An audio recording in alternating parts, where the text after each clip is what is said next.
Let's talk about avoiding giving your opponent some easy wins in Warhammer 40k, with a look at the perhaps surprisingly many and varied strategies that you can use to defend your home turf.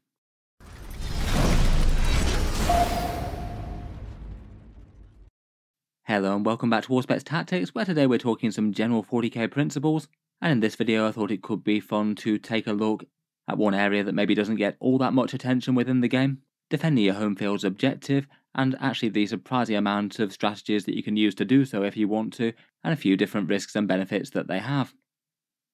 In current Warhammer 40k, and particularly with missions out of the Leviathan mission deck, the vast majority of missions that you can play tend to have one clear objective that's within your own deployment zone that in theory should be an easy win for your army. This is your army's base camp that your models need to try and defend, and then you strike out to the midfield to try and take them against the opponent, though in theory that should be harder work than defending the objective that your army starts on.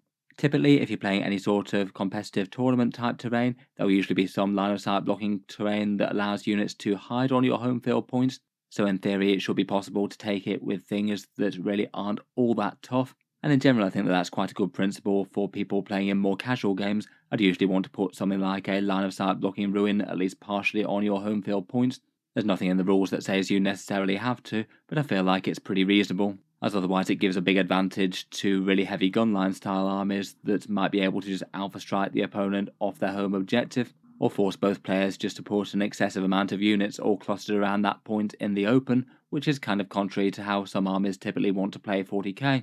As mentioned, this point really should be the easiest one to hold. You literally start there and can deploy your army all over it, and the game kind of becomes how can you hold this home field point with the minimal investment or getting the maximal value out of the units that are doing so, while you don't divert too many resources away from all the other units doing things around the map, destroying the enemy army, having board control in the midfield and skirmishing with them, and zipping around the board doing secondary objectives. Usually the biggest threat to these home field points tends to be enemy deep strikers or reserves that might be able to jump straight into your backfield, say things like a unit of Imperial Guard Scions or Chaos Space Marine Raptors or Warp Talons or something deep striking with the intent to try and take your objective.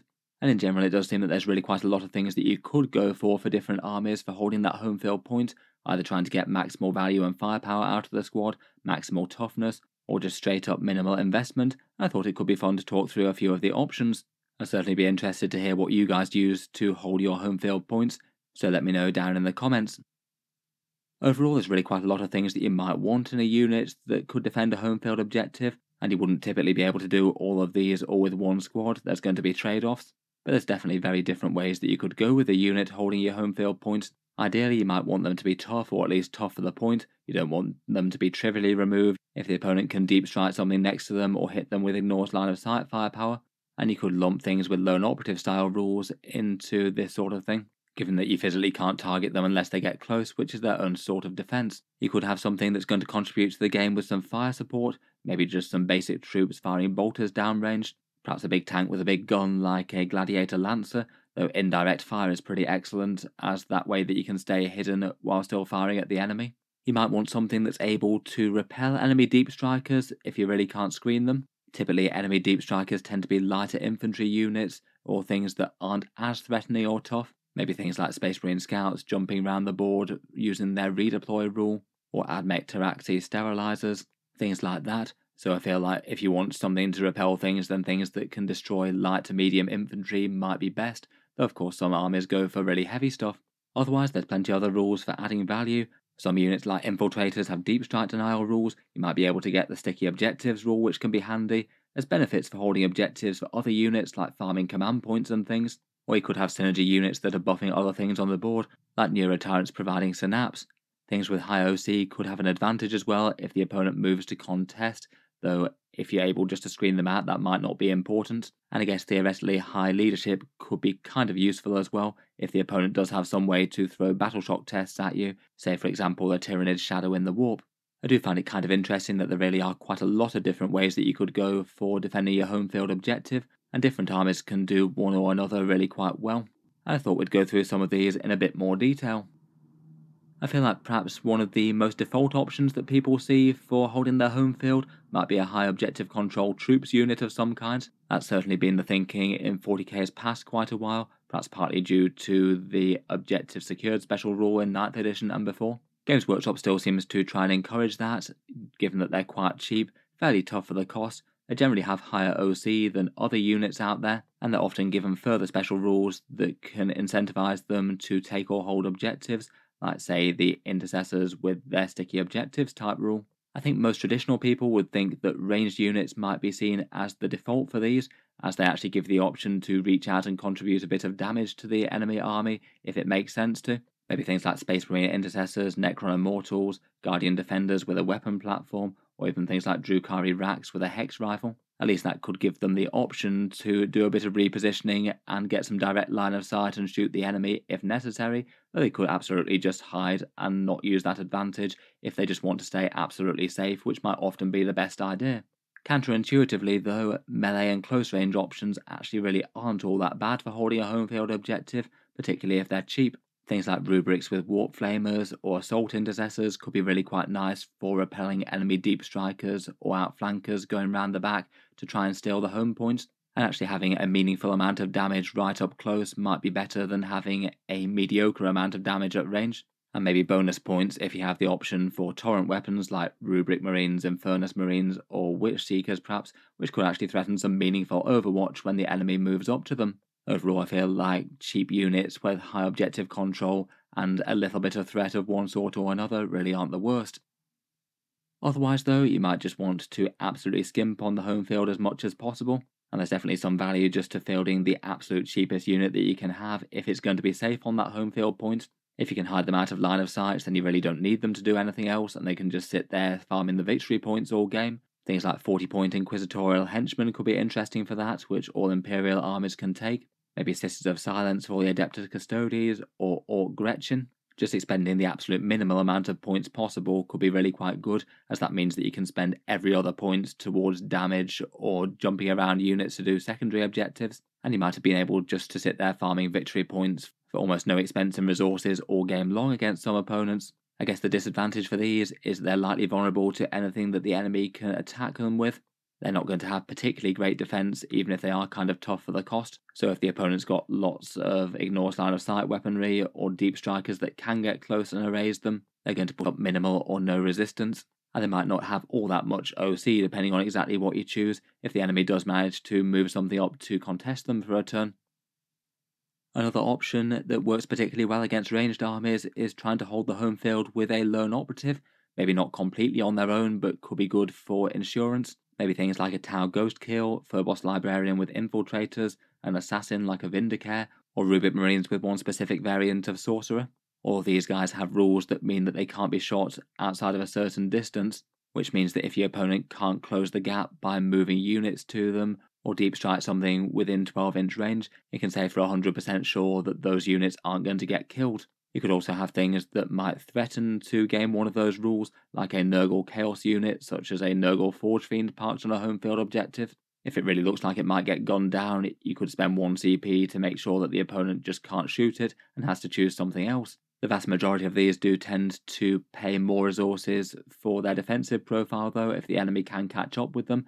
Either fancy special characters or lone operatives don't tend to have the best durability in the world, and they might well have low objective control and not be so great at defending against enemy deep strikers depending on the unit. It might not necessarily be the best idea to entrust the home objective to just them and them alone if the opponent can reach them somehow, but if you're playing against an army without fast movers or deep strikers to threaten the backfield, then it could be a really powerful choice. Another tack that you could take is parking a big ranged damage dealer on the objective. If you're playing pure Imperial Knights without any other sort of support, it's often entrusted to an Armiger Helverin. Quite nice objective control 8 gun turrets to be able to contribute to the game and aren't really super high priority compared with all the other things rampaging towards the foe. Another choice might be a Chaos Forge Fiend, as mentioned before, or perhaps a Ballistus Dreadnought for Space Marines. Things that have got enough long range to be able to reach out and damage the enemy army, and enough durability that they're not going to die to incidental firepower. Though you might want to have some sort of redundancy on the objective if your opponent does have lots of really big anti-tank guns, if they do choose to go after that for the extra benefit of taking you off your home field objective, that could be big. Often if you do have these big range damage dealers, they could just be an extra bit of weight on the objective as well. It might be that they're just able to tow into your home field objective while they're still contributing fire support downrange. And it means that if your opponent did have some clever way of, say, destroying some really light infantry that you placed on the objective, like some inquisitorial henchmen, it would mean that the point still isn't lost. Otherwise, depending on the choice, they might have the disadvantage of having kind of low OC, and they might have some awkward positioning with line of sight or terrain pieces nearby, maybe not easily able to move out of line of sight if they need to while remaining on the objective. If you've got an efficient one, then perhaps in preference to these it might be tempting to park some indirect firepower out of line of sight on the home field objective. Things like a Space Marine Whirlwind, the Eldari Night Spinner, maybe a Plague Burst Crawler, and maybe nose round the edge if you want to use some entropy cannons, or perhaps Imperial Guard Basilisks or Manticores.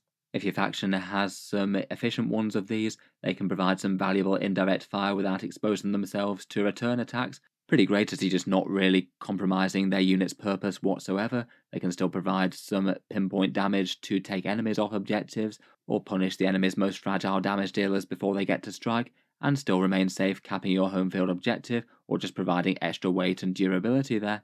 The tank ones of these tend to have fairly good durability in their own right, or at least enough durability that they wouldn't usually have to fear enemy skirmish units that might teleport behind them. Those kinds of things often tend to be a bit more specs to destroying enemy infantry they might typically expect to find on the home field. For tank type things, they'll typically have low objective control though, so if the opponent can catch up with them, you might have their firepower take extra penalties, and you might not be able to stop them from actually holding the objective on OC terms. So if they're holding this alone, ideally you really want to screen them very, very well. Potentially for part of the game, you might be able to park some units that are just gearing up for a counterattack on the same point. Say if you had a fairly big ruin on your home field objective and it wasn't a million miles away from the midfield points, you could maybe put a fast mover on that objective as well, all hidden and ready to jump out when the enemy commits something that's worth destroying. Maybe just for one example of that, you could have something like some Slanesh March Chaos Warp Talons. Really quite a massive charge range with the option to be able to advance and charge with these. Fairly fragile so they want to hide, but really quite massive damage when they get into melee with all those sustained hits. They could just provide some temporary more weight to holding a home field objective. They'll usually have a bit of objective control in themselves, and then if the enemy decides to get too close to the point with just about anything, they could jump out and destroy them fairly easily, including maybe mowing down things that deep struck in the backfield. Never mind perhaps their primary purpose of jumping into the midfield and killing something that the opponent puts there. It might depend on just how much space you have behind a ruin, but if you bunch things up, usually you can fit a fair amount of units in one space if you really need to. And while they're likely not going to be there for the entire game, they could certainly help you out in the early game, before going charging in to deal their own direct damage and trade units with the enemy. As mentioned, there's also a whole bunch of specific special rules that seem to be at least fairly common throughout Warhammer 40k, which any one army might or might not have access to, but they're interesting for the armies that do have them.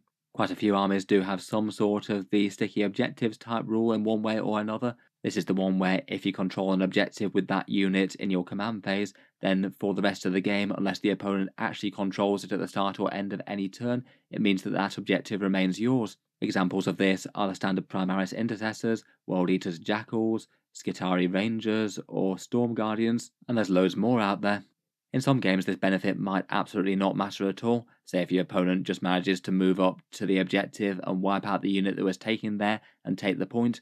In that case the rule just won't have had any real effect, but there's all sorts of slightly peripheral cases where it could have some really good impact. In general it could be really nice to just have one of these units start on the point and trigger this from the get-go. Then that unit could either have the option of just remaining on the point as your dedicated control for it, or they could decide to move off the point and go towards the midfield, and maybe leave something else in your home field to either stay on the point. In theory you could move completely off it, but that's usually a bad idea for denying deep strike and letting your opponent literally take it with absolutely anything that could reach it. Otherwise then though, whichever unit you do have holding it, if say they get destroyed by enemy fire support, or they fail battle shock for a turn, say against Tyrannid Shadow in the Warp, the point will then remain yours. Both of those could be the difference between scoring 5 victory points or not doing so, which is kind of massive.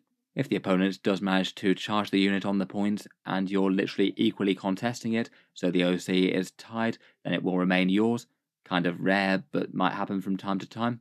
And otherwise it can allow some interesting positioning options. Potentially, if you secure the objective, you could move your units out to deep strike screen a bit better. Say for example, you could lock down your backfield with a few units that aren't even on your objective, and then if the opponent deep strikes against them and charges and destroys them, they won't even be able to reach that point. Otherwise, in the later game, it might mean that if your opponent guaranteed can't reach it, your troops could just move off into the midfield to put more weight on the central objectives. Though I'd be a bit wary about doing so if you give your opponent any easy wins to get into that point later in the game. You'd have to make sure that their units absolutely couldn't reach it. But if so, that means that you've just freed up a squad that would have been holding the home field objective and can go and try and have a last-ditch effort to take the midfield points. I feel like most of the units with this rule do pay a bit of a premium for it, and I feel like you probably don't want too many of them within the army depending on the exact choice. But it does seem a rule that's tempting enough for people to take one unit with this rule to mark the home field and then give you other options. Otherwise, talking of deep strike denial things, a few units in the game have a deep strike exclusion zone sort of rule, preventing enemies from arriving within 12 inches. This one's far less common, but some units do have it. The Primaris Infiltrators are perhaps the best known, but a few other things do, such as the Techno-Archaeologist from the Admech, the Clamavus for the Genestealer Cults, or even the Night Tyrant from Chaos Knights, though it has a bit of a different feel given that that's a ridiculous high investment unit. The 12-inch deep strike denial rule does deny things like 3-inch drops from things like Inceptors or certain stratagems out there, and it's a really powerful rule to have on a home field objective if you can get it, as if the opponent's not able to drop within 12 inches, they physically can't charge your unit.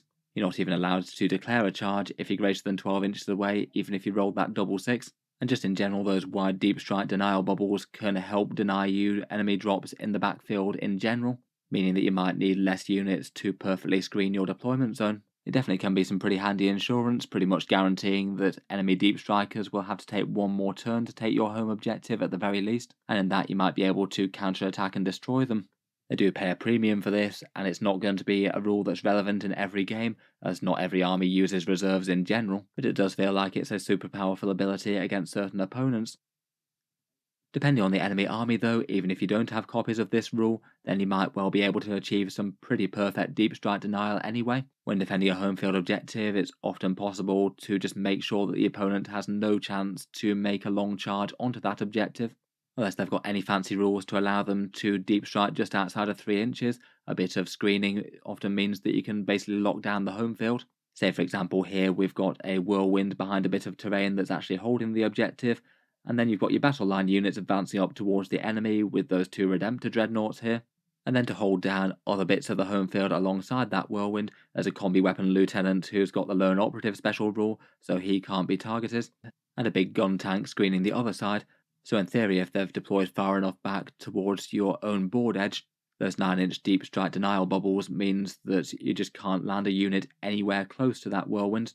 And even if the opponent might decide to put something on the flanks to charge the combi weapon lieutenant or the gladiator lancer, even if they destroy them, they should hopefully not be able to consolidate onto the objective, and you can have a turn to destroy the threat before they take the points. It's kind of nice that all units are still really contributing to the game here.